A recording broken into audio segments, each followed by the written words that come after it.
My most viewed video by a ton is when I ranked every single Ninjago Seasons finale. So I thought, why not do that, but for the season premieres. But before we get started, I will not be including the pilots in this because I didn't include it in the finale video, but Dragons Rising will be included unlike the finale video. So without further ado, let's start with last place.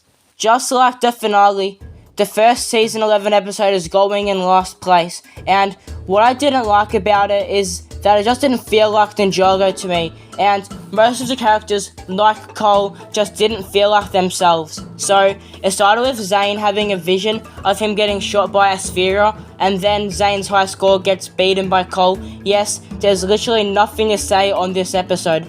After that, the ninja go in a hot tub, which isn't really a hot tub. Then Master Wu makes the ninja fight a chicken. Then the ninja make Master Wu fight them, and they get smoked by Wu.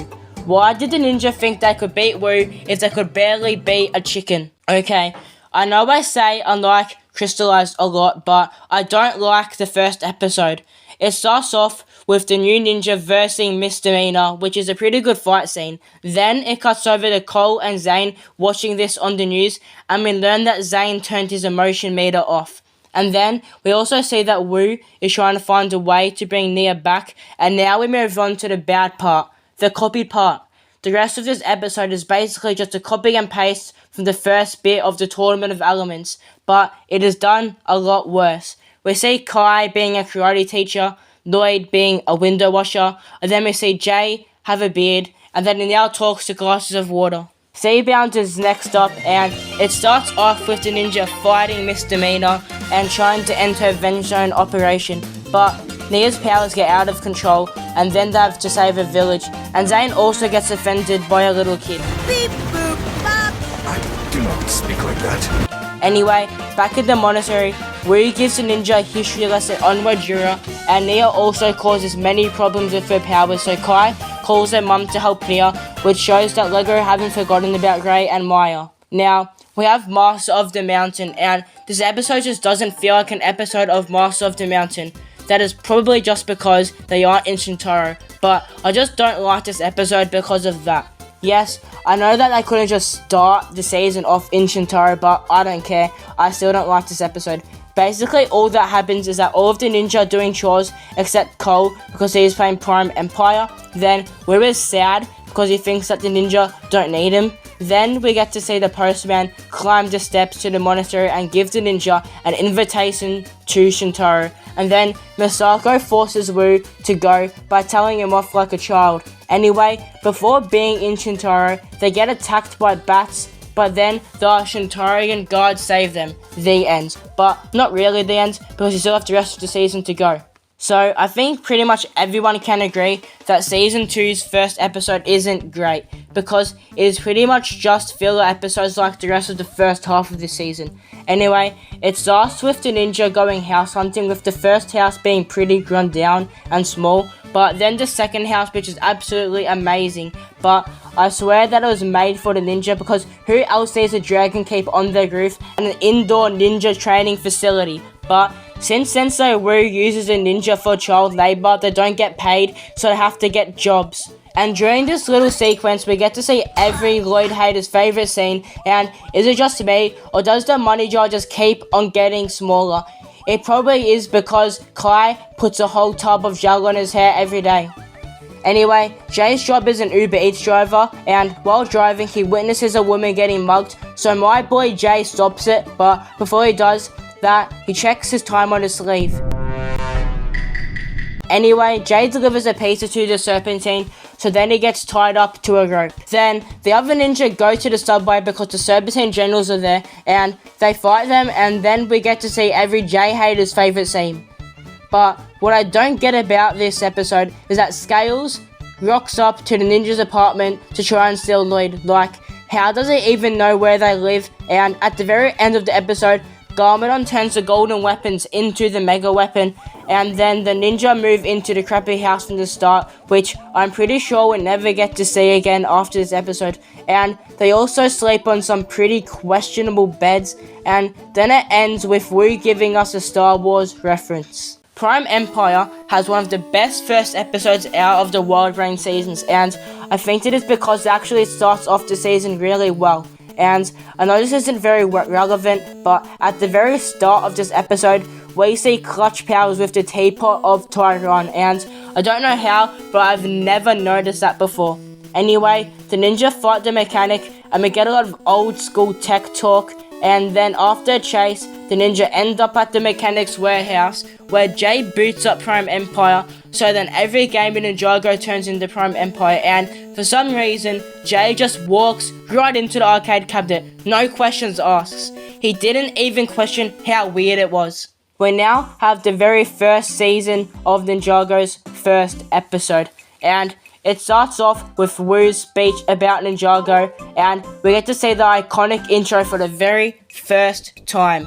Anyway, the ninja play what I believe is a Ninjago Battles video game right before Wu gives them a lecture and Cole uses Kai's voice. Train tomorrow. Anyway, they have to end up leaving because Jamonokai village is getting attacked. Anyway, they then clumsily run to their dragons and race to the village to find out that Lloyd is demanding to get diabetes. Upon leaving, they find the Green Ninja Scroll, which then motivates them to start training and to almost burn down the monastery for the very first time. Anyway, Wu uses his spirit smoke, which I haven't seen for probably a good 10 years, so the ninja go up to Jamonokai village and say that Lloyd released the Hypnobro, and then Cole gets hypnotized, and then he grabs his serpentine staff and puts it in the fountain, and for some reason that gets everyone unhypnotized. Next up is the better version and original version of what Crystallized basically tried to do. It starts with Lloyd pretending to try and steal the golden armor from Borg, but soon after, we get to see Lloyd go up to all of the ninjas one by one. Jay has his own game show, Cole is a lumberjack, and Kai fights people and drinks juice at pubs. Anyway, they all end up at Chen's noodle shop and get into a pretty cool fight with Chen's Anacondre army. Then they see the message about Zane and the Tournament of Elements, but what I want to know is, what does Cole's fortune cookie say? So then they go onto Chen's boat, which still somehow isn't Lego set yet, I mean come on. And then Sensei Garmadon also comes on board and shows us all the new Elemental Masters. And then we get to see a top 10 fight in the entire show, Kai versus Karloff. And I always find it pretty funny when the ninja gasps when Kai uses his firepower, and like they haven't seen it hundreds of times before. Anyway, it ends the episodes off in a pretty good way, with Zane being locked up in Chen's prison and then seeing Chen laugh. Rebooted is next, and it starts off with a recap of the final battle. Then the ninja, who are literal teenagers, are teaching kids at a school for some reason. But it does lead to some pretty fun scenes. Anyway, they get invited to Borg Industries and Jay gets a fanboy moment, and then they get to see new Ninjago City, which does look really good, by the way. And also, why isn't Borg Tower a Lego set yet? No, this doesn't count. Anyway, the ninjas split up from the students and go up an elevator, and this scene just made me think that Cyrus Borg was going to be a main villain of this season. Once they meet Borg, he gives him a gold statue of himself, and he hid new suits and of course the Techno Blades in there. Meanwhile, we get to see the amazing introduction of the love triangle, and then the robots turn bad, so the ninja have to go on a hack attack to stop them. How cool are the Techno Blades, by the way? So, I'm very surprised that I'm putting Skybound this high up on this list, especially because it starts off with the most cringy opening of anything ever, where the ninja have become actors because they are now famous and have to run away from all of their fans. Anyway, Cole learns how to turn invisible, which is so cool, and Jay also sucks at chess. To be fair, he is probably way better than me. Anyway, the ninja go to a hospital, and the purple ninja has to save them from their fans, because Kai sent down a chirp to all his fans. I wonder if Chirp got a rebound as well. Meanwhile, Klaus releases Nardicon, which is the reason the ninja go to Styx, and Kai gets sad here because he sees that everyone is throwing away their Kai action figures. They ask you how you are, you just have to say that you're fine when you're not really fine. But things get a lot worse than that because the ninja get framed for crime by Narcon, so the police chase them around, so they have to run away. And I know I say this whenever Ghost Cole is near water, but imagine Cole just fell right here. Anyway, the episode ends off with Narcon approaching Wu in a library. I am almost 100% sure that no one expected the island to be this high up on this list. I just really like how fast-paced this episode is. It starts off with Clutch Powers, Wu, and Misako going through the jungle, and then Lloyd is watching the news or something, and they said that Fujidove got arrested. No! That was a bit over-dramatic, I guess. And we also found out that Roden was tasked with gathering escaped prisoners, which I guess is a pretty good foreshadow for the end of the season. Anyway, someone from the Explorers Club tells the ninja that Misako's membership got revoked because she is stranded on the island. So that means that they have to go to the island, but first they have to go to Twitchy, and Twitchy is just such a fun character. Anyway, the ninja and Twitchy go calmly across the ocean onto the island, and then it ends off with them on their jungle chopper bikes. Overall, it was a pretty fun episode. Hands of Time is a weird season. Some episodes are pretty good, but some aren't. But obviously, I liked the first episode because I put it 6th on this list. And as I said in my Hands of Time video, I find that the opening of the season is weird. Anyway, that doesn't really matter because Crux and Wu are fighting each other at the monastery, and what a fight it was. So much trash talking.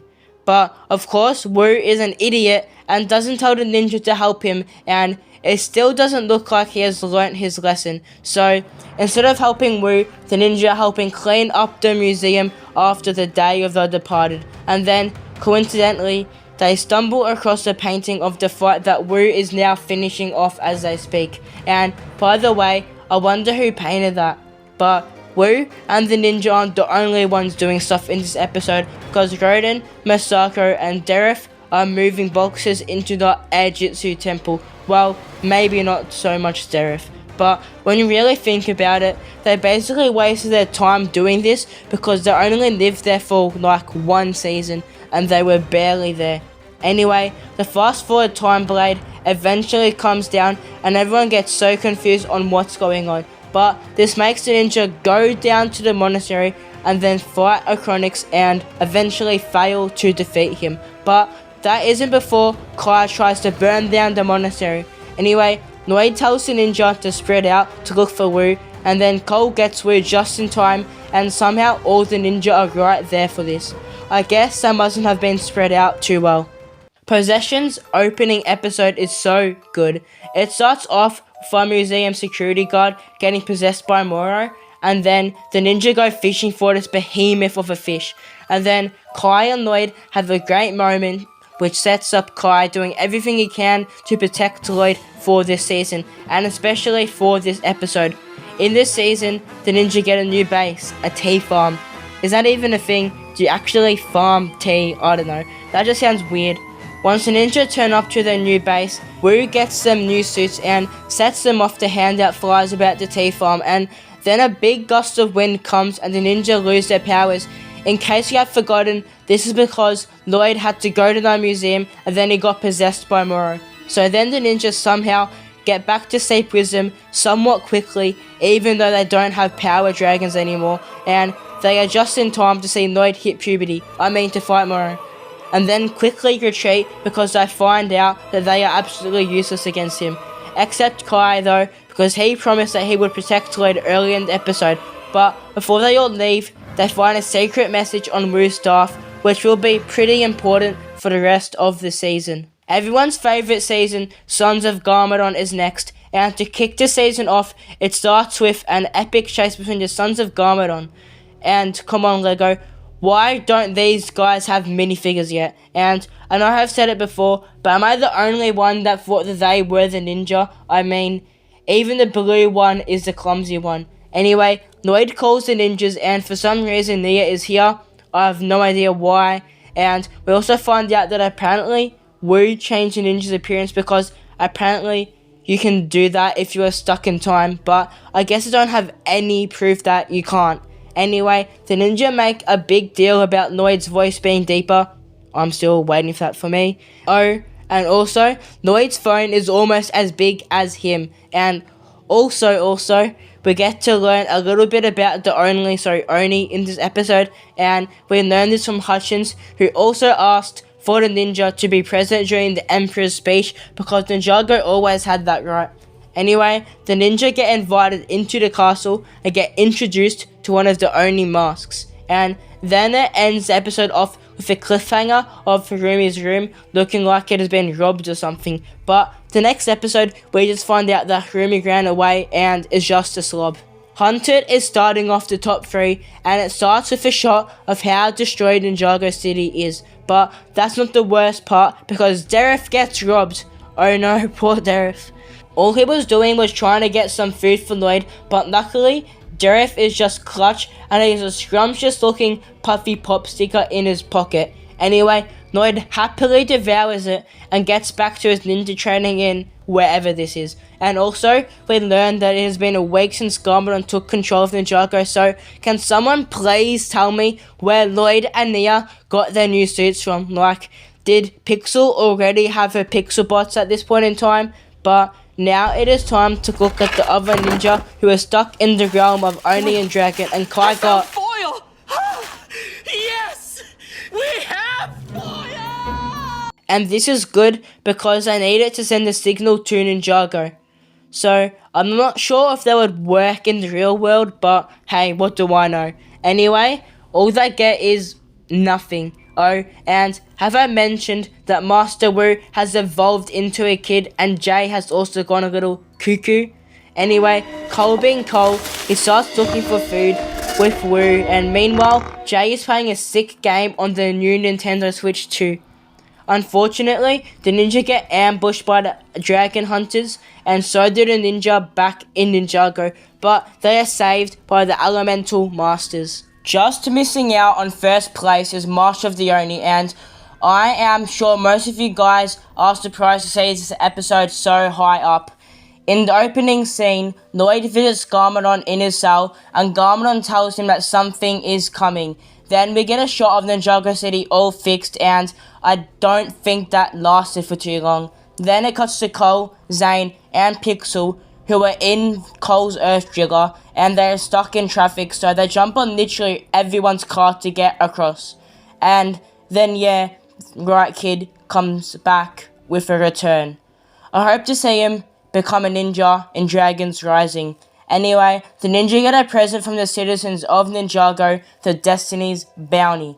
After that, Jay is practicing proposing to Nia with Kai, and then Master Wu shows off the mural, and it does look pretty cool. Soon after, Faith and Firstborn arrive in Ninjago and warn the ninja about the Oni returning. So then the ninja go to Ninjago while the commissioner is painting his boat. Anyway, once the Oni escape the Ram Crystal, they start to freeze or turn people into stone, and then soon the ninja come and fight the darkness, but the powers have no effect, so they leave as soon as they can. But before they leave, Cole gets touched by the darkness, and that won't be the first time this happens. The episode then ends with the ninja and many other civilians on the bounty. I don't know, I just found this episode to be pretty enjoyable. The newest season takes first spot, mainly because I personally feel that this is the best introduction to this new series that they could have done. I really enjoy Aaron telling us what the merge is about and him introducing us to the ninja more than if we get to see the merge from the original Ninja Team's POV, because since Aaron is meant to be more of a main character in this show than them, I think it makes sense. And by the way, how good is the soundtrack in this scene? Anyway, in the present, Aaron and Sora are borrowing a tool from a yard, and then they fight robots, and we get to see Aaron's Spinjitzu for the very first time. Then we get to see the crossroads for the very first time as well, and it looks really beautiful. Anyway, they race to their penthouse, and then a merge quake occurs. The next day, they enter a race, and then Aaron mentions something about Lobo's mum, and now I want to know more about her. During the mech race, Ryu escapes and they chase after him, and then the mech breaks and they fall down the bridge. But then Sora rebuilds the mech by using her tech powers for the very first time, and I just really love this scene. But unfortunately, Aaron and Sora get captured by the claws of Imperium, and then the episode ends up with Lloyd coming to rescue them. If you enjoyed this video, then I would recommend watching the finale video I made here, and see you later, be Ninja.